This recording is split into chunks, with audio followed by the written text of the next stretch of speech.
Oke, halo, assalamualaikum warahmatullahi wabarakatuh. Hari ini saya Muhammad Yusuf Suseno akan sharing sedikit sama teman-teman tentang bundle branch block ya. Kita akan sedikit lebih detail sedikit tentang bundle branch block. Sekali lagi, ini memang bukan untuk teman-teman yang baru belajar, karena kalau baru belajar kadang-kadang malah bikin pusing lihat ini ya. Tapi ini mungkin untuk teman-teman yang level menengah ya. Kalau level advance, saya nggak usah cerita, ini udah tahu lah ya. Oke, uh, ini terkait dengan grup kita di satu hari satu EKG, ada di Telegram. Teman-teman yang kepingin gabung tinggal klik aja di link yang saya share di keterangan apa namanya video ini ya. Oke, ini adalah latihan ke-27 seorang laki-laki 60 tahun dengan diabetes dan CKD dan nadi rutin. Sesak, ya, dadanya tidak nyaman tapi tidak ada nyeri dada khas angin. Nah, troponin ininya agak tinggi 1500, tinggi yang bukan agak tinggi 1500. Satur oksigennya tapi masih baik. Bagaimana bacaan EKG-nya dan tata laksana di UGD. Oke, jadi kita lihat di sini. Sebentar, saya ganti discard sebentar ya. Saya mau ganti ini dulu. Besar-besar lebih bagus. Oke. Oke, pertama kita akan tanya ini irama sinus atau bukan gitu ya, irama sinus atau bukan. Kira semuanya sudah bisa semua bahwa ini jelas irama sinus. Ini ada 1P dikutul 1 GRS. Kok tetap merah ya? 1P 1 GRS ya, 1P 1 GRS. Oke. So ini irama sinus, rate-nya kurang lebih sekitar 80, oke, 90 kali per menit. Kemudian aksisnya lihat 1 positif, AVF negatif, ya, duanya juga negatif. So aksisnya normal. Ya, teman-teman yang belum begitu jelas aksis, ada sesi tersendiri tentang aksis. Saya tidak bisa ngajarin semuanya satu demi satu detail. Teman-teman harus yang aktif dong. Ya. Oke, so PR intervalnya gimana? Nah, ini kalau kita ukur PR intervalnya masih normal, kurang lebih sekitar 0,2 detik, 5 kotak. Ya. Jadi ini juga sama, ini hampir sama. Nah, lihat, teman-teman lihat. Kadang-kadang teman-teman melihat di sini ada P, tapi kalau teman-teman pertama melihat di sini itu kelihatan nggak ada P nih di sini nih. Ini nggak jelas P-nya nih, nggak jelas. Tapi lihatlah di lead lain. Di sini nggak jelas nih. Tapi di sini ada. Di sini ada. Di sini ada ini jelas. Ya, ini gelombang P. So, ini sinus ya. Jadi, oke lah irama sinus 90 kali per menit, aksisnya LAD. 80 atau 90 kali per menit, aksisnya LAD. Pertanyaan berikutnya adalah ada tidak bundle branch block, hypertrophy, koroner. Nah, ini yang harus kita cari nanti ya. Saya masih penasaran, kenapa kok apa namanya? Saya tidak bisa pakai pulpen biru sih. Karena saya pulpen merah ini nggak cocok ini. Sebentar. Nah, ini sudah jadi, oke, sudah jadi biru. Mungkin ini biru terus ya. Oke, pertanyaannya irama sinus 90 km aksi apa? Sekarang bagaimana dengan bundle-bundle tersebut? Balik lagi ke anu merah. Ya wis lah. Kemudian bagaimana dengan hipertrofi? Ya, koroner ada enggak? Ya, nanti kita lihat. Oke, so satu hal yang saya ingin teman-teman ingat dan saya kira pasti ingat semua rata-rata ya. Jadi ini SA node dari sini, ini turun ke AV node di sini, kemudian dia turun ke bawah lewat right bundle sama right bundle. Tapi sebenarnya mula-mula ini aktivasinya ini dulu, baru kemudian sini. Tidak langsung set gitu ya. Tapi septum ini merupakan satu bagian tersendiri. Nanti tak ceritain.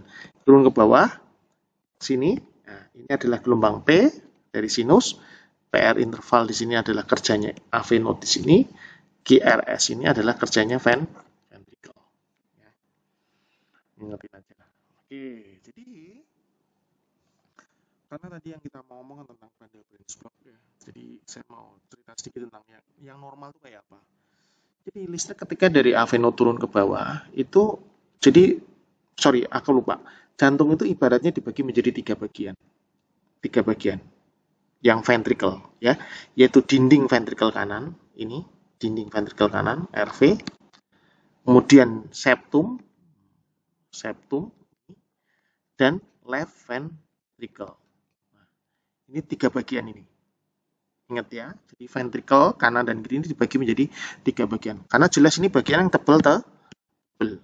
Ini penting, walaupun tipis, tapi dia sisi sebelah sana jauh. Ini tengah-tengah ini penting. Septum ini sangat penting dalam untuk masalah sistol, kontraksi otot jantung. Sangat penting. Nah, ketika sebuah impuls turun ke bawah, dari AV node turun ke bawah, ya, maka dia akan mengaktifasi septum. Cuma memang ini sudah paringan Gusti Allah ya. Jadi septum ini yang teraktivasi sendiri duluan itu adalah sisi yang sebelah kiri dulu. Nah, ini yang teraktivasi dulu. Kemudian setelah sisi kiri teraktivasi, barulah dia mengaktifasi septum sisi kanan. Kenapa demikian? Saya juga tidak tahu. Ini hukumnya Gusti Allah ya. Mungkin ada yang lebih pintar mau ngasih tahu ya boleh lah. Tapi intinya bahwa septum aktivasinya dari kiri ke kanan. Ya. Jadi tidak langsung otomatis septum kena enggak, tapi dia melipir dulu. Nah, kalau bahasa Jawa itu melipir dulu di sini, kemudian dia baru ke kanan. Baru setelah ini teraktivasi semua, nah, dia ke sini. Setelah sampai sini, baru terbagi dua dia. Ke sana, sama ke sini. Oke? Jadi ingat, nomor satunya adalah ke kiri, kemudian dia aktivasi ke dinding septum yang kanan, baru setelah ini, baru dia turun lagi ke bawah, mencar ke kiri sama ke kanan. Nah, sekarang saya mau lihat V1 ada di mana, teman-teman? V1 sekitar di sini kan. Ini letak elektroda yang asli memang kayak gini, V1 di sini. Nah, V6 itu kira-kira di sini. Ya kan? Dia melihat kiri kan, V6, V1 melihat kanan. Nah, ketika listrik pertama aktivasi ke bawah, kemudian dia menggok ke arah kanan. Ingat enggak kata-kata saya di sesi-sesi pertama? Kalau ada elektroda yang dituju oleh listrik, maka dia akan grafiknya kemana? Ke atas. Jadi di V1 nanti akan ada grafik ke atas. Ini V1. Ini normal ya. Ini tidak ada Vanderbilt-Block. Ini normal. Maka di V1 akan ada R kecil dulu. Sedikit R kecil dulu. Karena dia dituju oleh listrik. Sementara di V6 akan ada gelombang Q kecil. Q kecil ke bawah. Kenapa? Ya karena V6 merasa ditinggalkan. Ini kan menuju ke sana. Menuju ke kanan dulu. V1 merasa dituju, makanya dia ada R kecil di situ. V6 merasa ditinggalkan, makanya dia ada ke bawah. Q kecil. Ya. Kemudian dia akan turun ke bawah. Setelah itu dia akan mengaktifasi left ventricle sama right ventricle secara bersamaan. Tapi teman-teman lihat, tebel ototnya tebel mana? Kiri sama kanan. Jelas tebel yang tebel yang kiri. Akhirnya resultan atau penjumlahan dari listrik ke sana sama ke sini banyak mana? Banyak yang ke sana. Jadi walaupun ini dua-duanya ada ada listriknya semua, tapi seakan-akan yang kanan ini dianggap nggak ada. Karena yang kelihatan banget adalah listrik yang ke kiri karena otot di sini lebih akibatnya apa? Yang di V6 dia setelah turun tadi ditinggalkan, dia langsung naik ke atas. Depolarisasi. Sampai puncaknya depolarisasi baru dia turun. Depolarisasi gelombang P. Nah, ini P-nya di sini. Gelombang P tag. Ini harusnya ramping ya. Maaf, ini ECG-nya agak gemuk, tapi harusnya ramping. Nah, begitu juga ini P. Naik. Begitu itu langsung dia turun. Baru sini. Gelombang P. Jadi, kalau teman-teman nanti lihat ECG yang normal itu memang ada gelombang Q di V6 dan itu normal.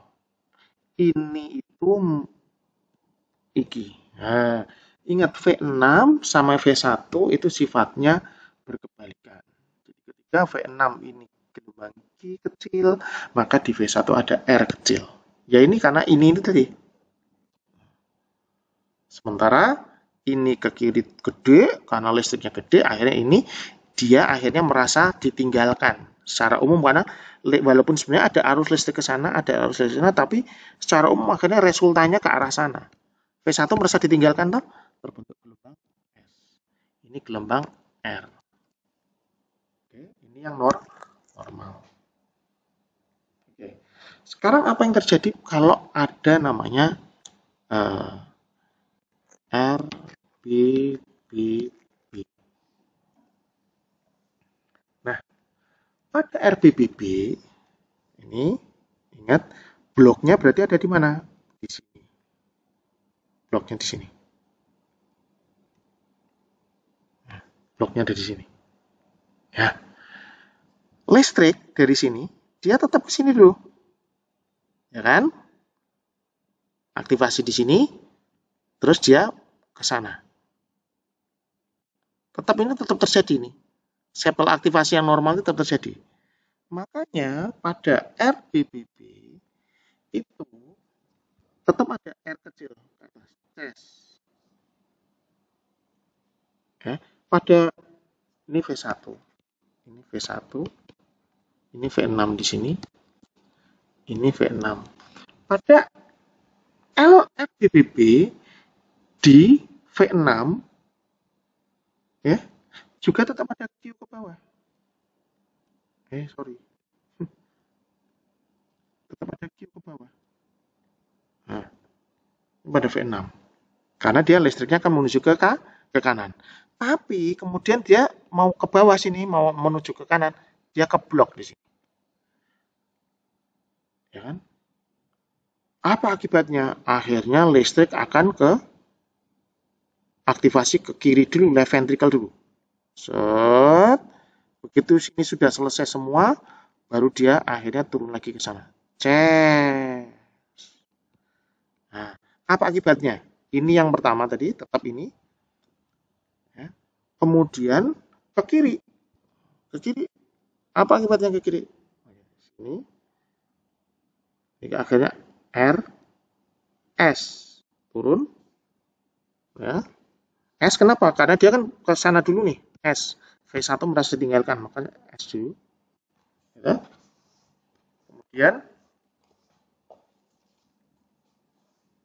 setelah S merasa ditinggalkan di situ, akhirnya dia menuju ke sini lagi, ke kanan lagi. Ya kan? Ketika menuju ke kanan lagi, maka S yang sudah turun di sini naik lagi ke sini, ces. Baru kemudian di sini, ces. Makanya disebut R, S, R aksen. Karena ingat, ini pertama menuju dia dulu. Habis itu dia masa ditinggalkan, ini gelombang S-nya ini. Kemudian dia balik lagi ke sini. R lagi ke sana. Ya. Sementara pada V6, pertama dia ditinggalkan dulu. Nah, kemudian dia dituju, dia naik ke atas jazz. Tapi kemudian dia ditinggalkan.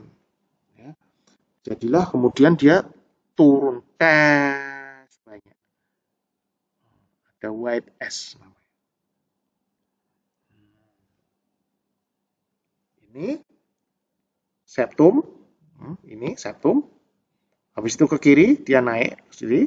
Habis itu ke sini, set dia tinggalkan, makanya dia ke sini. Tes. Satu, ini dua, ini tiga. Ini satu, ini dua, ini tiga. Yang sampai ke bawah tuh. Sebaiknya pada V1, ini adalah satu, ditinggalkan karena ke kiri, habis itu dituju lagi, naik lagi dia.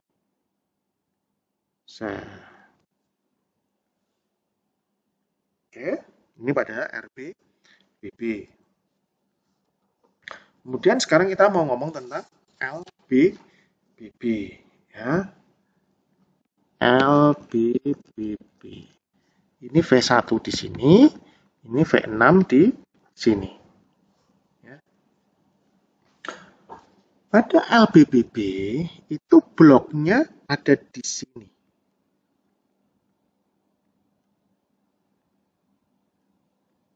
Nah, di sini. Sejak awal udah di sini, ngeblok di sini. Akibatnya, ketika dia pertama mau dari atas kan biasanya ke kiri dulu. Mau tek ke kiri dia udah nggak bisa ke kiri karena dia sudah terblok di sini. Karena harusnya dia teraktivasi dulu tek, habis itu ke kiri ini nggak bisa. Akhirnya dia langsung aktivasi ke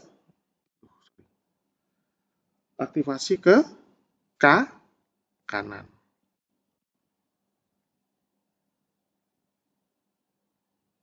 Aktivasi ke kanan. Dia kemudian turun ke sana. Kemudian dia balik ke sana. Pada waktu dia aktivasinya apa namanya ke sini dulu. Sebentar. Oh iya, benar. Ini ke sini dulu. Maka di sini akan terbentuk gelombang R kecil ya. Karena dia menuju ke kanan dulu nih. Akhirnya R kecil. Ya. Kemudian dia ke sana baru ke sana. Nah, ini memang pada LBBB ini kecepatan ke bawah ke sana sama ke sana juga berbarengan, tapi R-nya besar. Tapi karena ini ke sana sama ke sana ini berbarengan, akhirnya di sini tetap R-nya kecil, tapi situ dia kesininya gede banget. Karena dia tidak lewat jalan tol di sini, tapi lewat antar sel di sini. Akhirnya yang di sini karena dia antar sel lebih lama, akhirnya dia S gini S-nya dalam banget.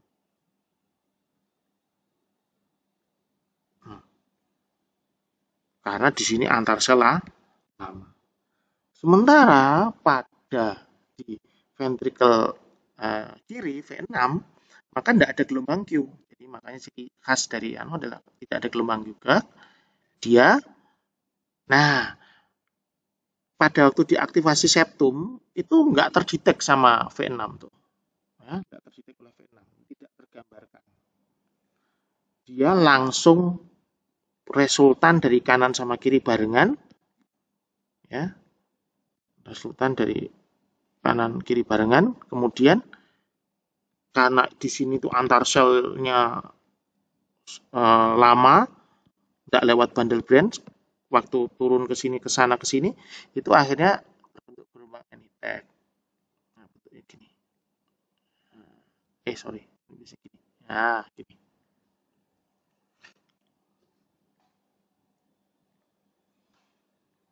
Ya, jadi kenapa kok LBBB QRS lebar? Karena ketika dia menuju ke V6, dia pelan-pelan, tidak lewat bundle branch sini.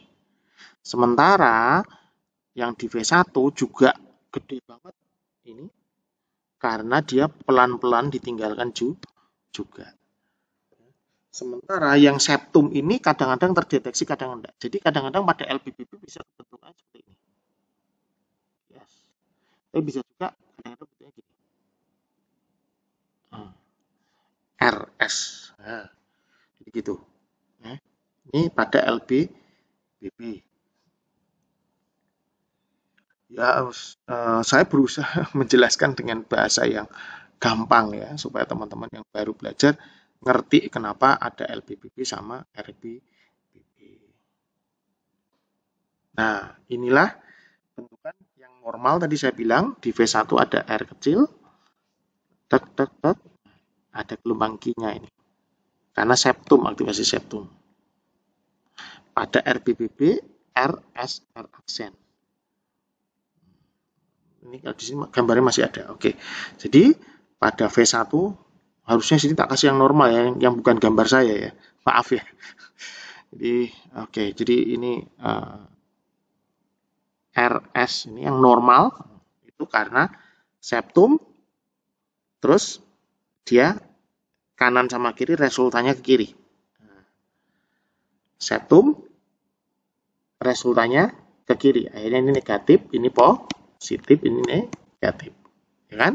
Nah, pada RBBB, kita ulang di sini septumnya tetap kerja, tapi begitu setelah septum ke sini dia mentok, nggak bisa lewati LBBB-nya. Akhirnya dia balik lagi ke sini. Nah, lihat. R balik menuju RS RC. Ya. Septum dia ditinggalkan ke kiri, baru balik lagi ke kanan.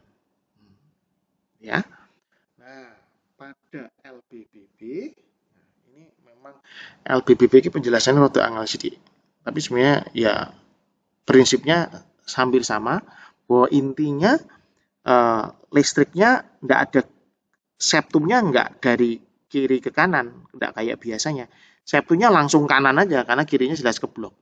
Dia langsung kanan, langsung ke sana, langsung ke sana. Tapi karena resultan shoot gini, sana sama sana ini lebih gede banget, gitu. Akhirnya ini gede, ini dalam ketinggalan. Gini.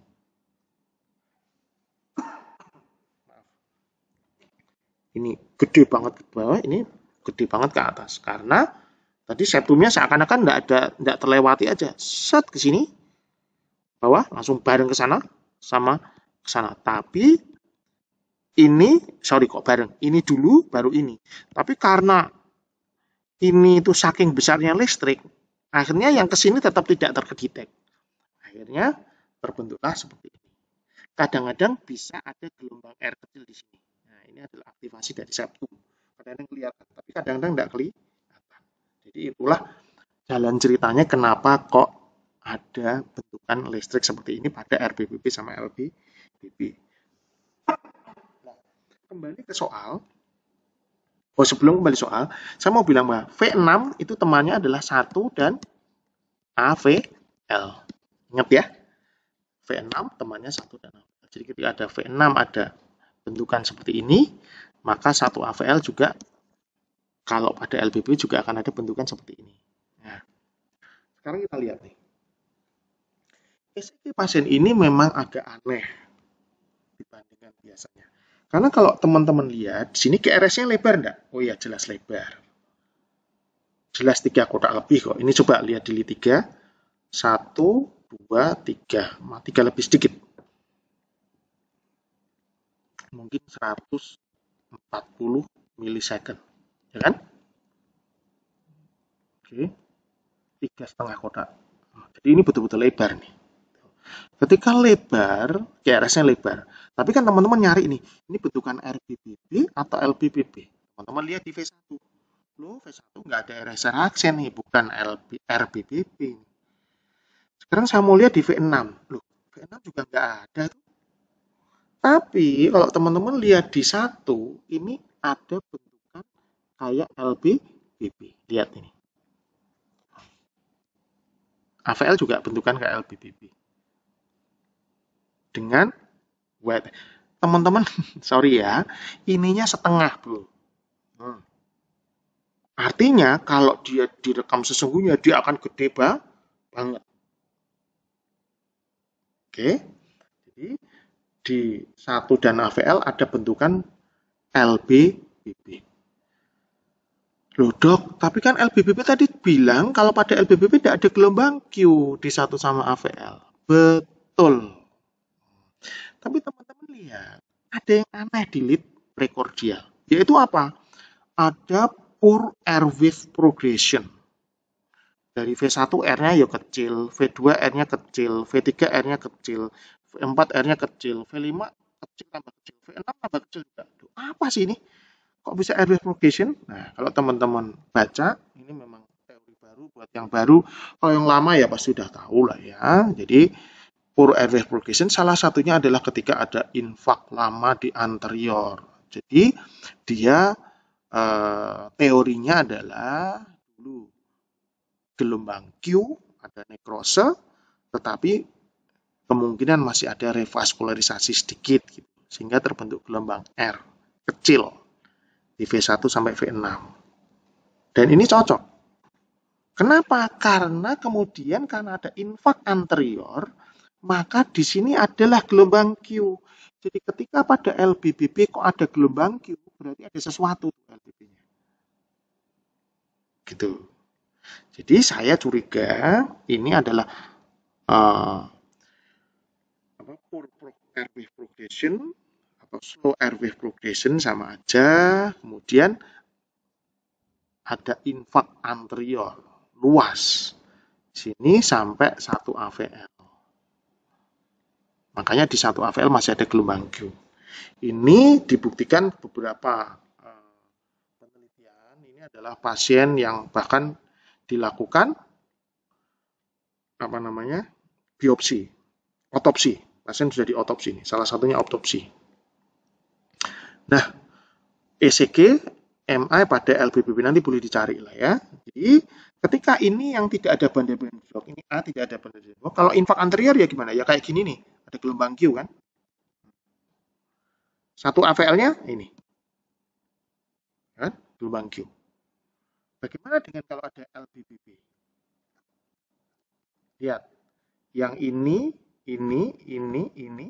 ini awal masih ST elevasi. Nanti kalau ininya turun kira-kira apa? Ya paling R-nya masih ada tinggal sedikit.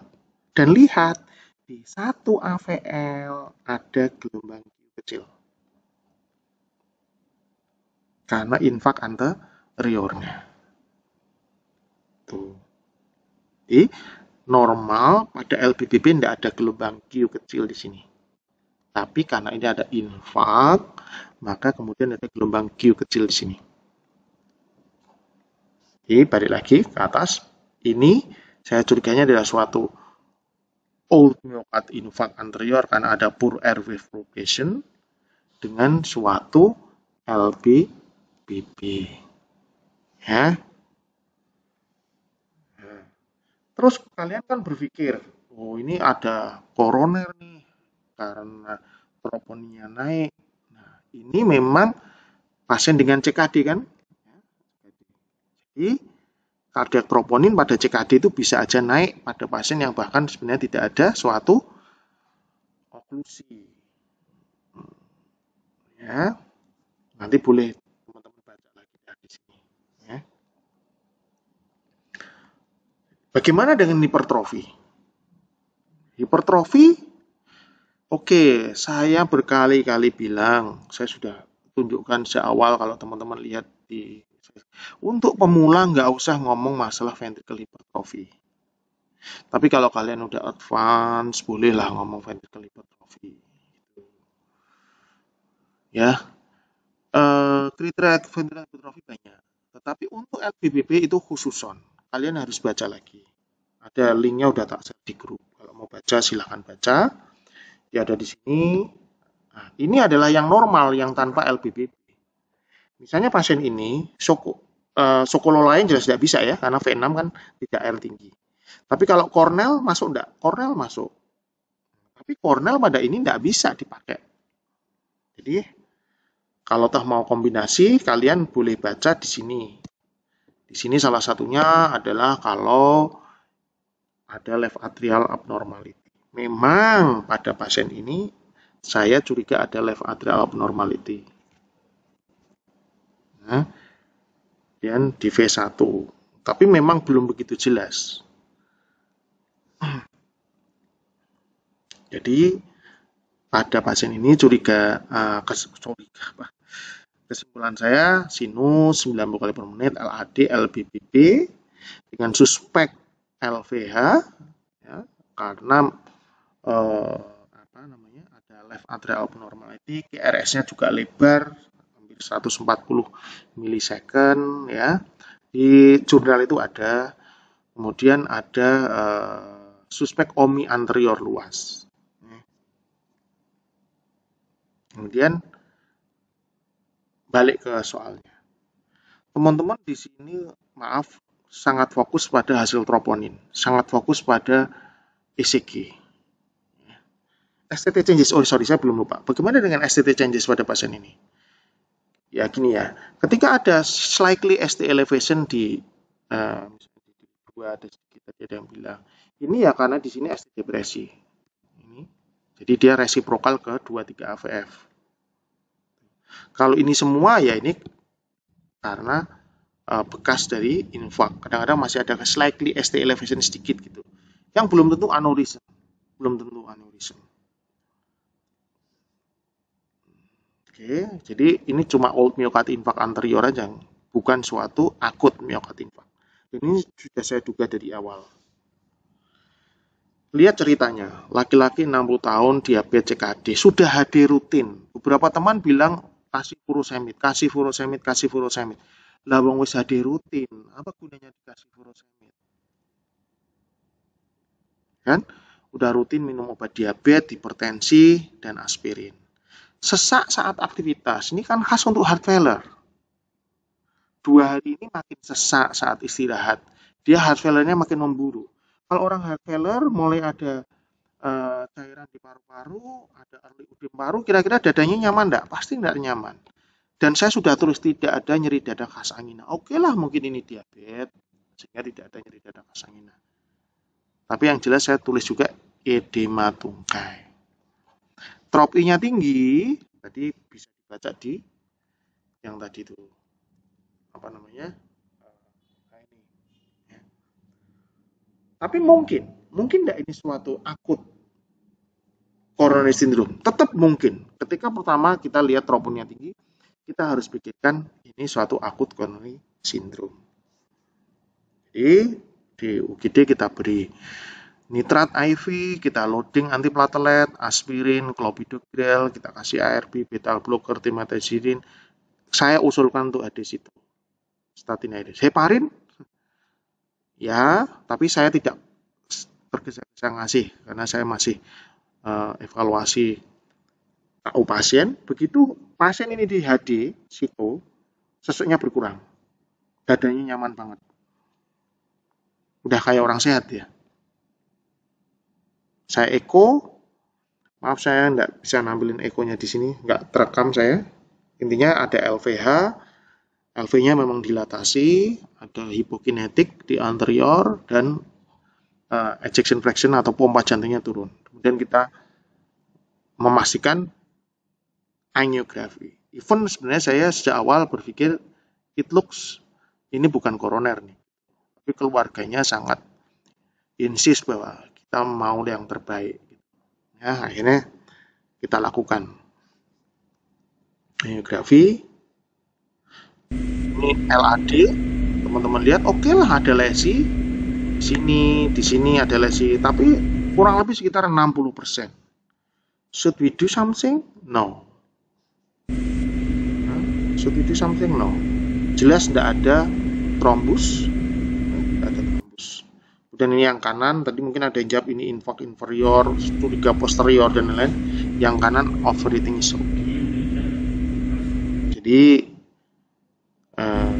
kesimpulannya adalah sekali lagi, aku tahu teman-teman tuh masih semangat banget, masih idealisme masih tinggi, tapi satu hal yang bisa saya sampaikan adalah treat the patients, bukan ECG-nya, bukan ekonya, bukan laboratoriumnya, juga bukan angiografinya.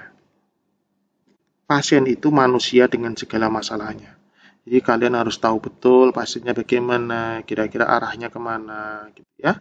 Pasien ini sebenarnya tidak akan saya angiografi, tapi karena keluarganya sangat insist, pasiennya manut sih sama keluarganya, ya untuk exclude oke, angiografi. Tapi sebenarnya saya sudah seawal sudah berpikir bahwa ini peningkatan troponnya karena terkait dengan CKG-nya. Oke, saya kira demikian, semoga bermanfaat. Oke. Sebelum saya mau sebelum saya selesai, ini saya mau sedikit cerita tentang grup kita di sini. Jadi teman-teman yang sudah masuk ke grup, saya berharap teman-teman ikut juga ke rangkuman ini. Bagaimana caranya? Bacalah pin message ini dengan baik, dibaca. Kemudian kalau yang masih merasa awal banget, latihan lewat YouTube ini. Insya Allah nanti akan ada kuliah. Tapi kuliahnya nunggu waktunya sempat. Masuklah ke sini, ada di sini. Dan memang maaf ada aturan grup yang saya sampaikan dan sangat heterogen teman-teman di sini ya. Oke. Jadi ketika masuk rangkuman di sini ada semua. Lah ini sudah disampaikan waktu itu tentang LVH ini pada pasien dengan bandel bridge block. Ya. Oke, saya kira demikian. Terima kasih. Wassalamualaikum warahmatullahi wabarakatuh.